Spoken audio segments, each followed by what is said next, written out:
pembongkaran aspal yang ada di atas jembatan, di sisi atas jembatan. Nah, ini target pembongkaran aspal ini kita lakukan 1 hari. Jadi seharian ini akan kita keruk aspalnya dulu. Jadi memang pembongkaran ini tidak bisa dilaksanakan sekaligus, tapi lebih bertahap dan lebih sistematis. Itu untuk efisiensi dan juga untuk keselamatan kerja. Jadi memang tekniknya seperti ini. Setelah itu kita baru, setelah aspalnya nanti dibongkar, kita baru pembongkaran plat. Nah, pembongkaran plat jembatan ini ada estimasi sekitar 4 hari. Kemudian setelah plat jembatan diangkat, kemudian kita laksanakan bongkar untuk gildernya atau balok pelengkungnya. Nah, ketika gilder dan balok pelengkung itu kita bongkar, berarti jembatan sudah terputus sama sekali. Itu targetnya sekitar 2 minggu sampai 1 bulan.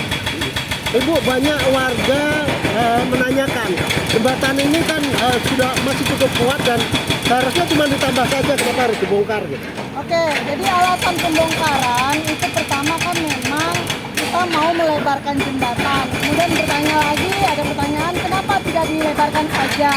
Nah, pertama itu alasan kita adalah kita itu ketika nanti nih misalnya jembatan itu mau kita lebarkan saja tanpa kita bongkar ulang, itu pasti akan mempengaruhi struktur jembatan existing ketika kita melaksanakan pekerjaan penambahan jembatan. Penampang jembatan kita ini tidak luas. Sisi kiri sudah masuk wilayah kebun raya. Sisi kanan adalah langsung berbatas dengan rumah penduduk. Kita tidak cukup penampang untuk menambah jembatan. Jadi kalau kita lihat dari existing sini, nggak mungkin kan lu cuma nambah 2 meter kiri, 2 meter kanan. Itu yang pertama. Nah, yang kedua, untuk penataan transportasi masa depan, kita kan nggak mungkin nih masih menggunakan transportasi angkot. Sekarang juga kita sudah mulai konversi angkot menjadi wisata. Nah, ke depan kita sesuai dengan apa yang ada tercantum dalam RPJMD dan RPJP itu kita sudah memikirkan terkait dengan angkutan tram. Nah, tram ini membutuhkan bobot dan tonasi dari jembatan itu yang berbeda dengan jembatan existing. Makanya kita bangun jembatan jembatan yang baru ini yang sudah mengakomodir dari beban tram yang nantinya akan dilewati.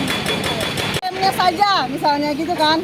Nah, ketika kita membangun itu lagi saya bilang alat berat akan mondar-mandir di sini. Bebannya tram nanti selanjutnya itu akan getaran dan beban tram akan mempengaruhi 2 sisi jembatan yang existing. Jadi seperti itu pertimbangannya, daripada nanti kita bongkar lagi, lebih baik kita saat ini membongkar ulang dan supaya nanti tidak kerja 2 kali.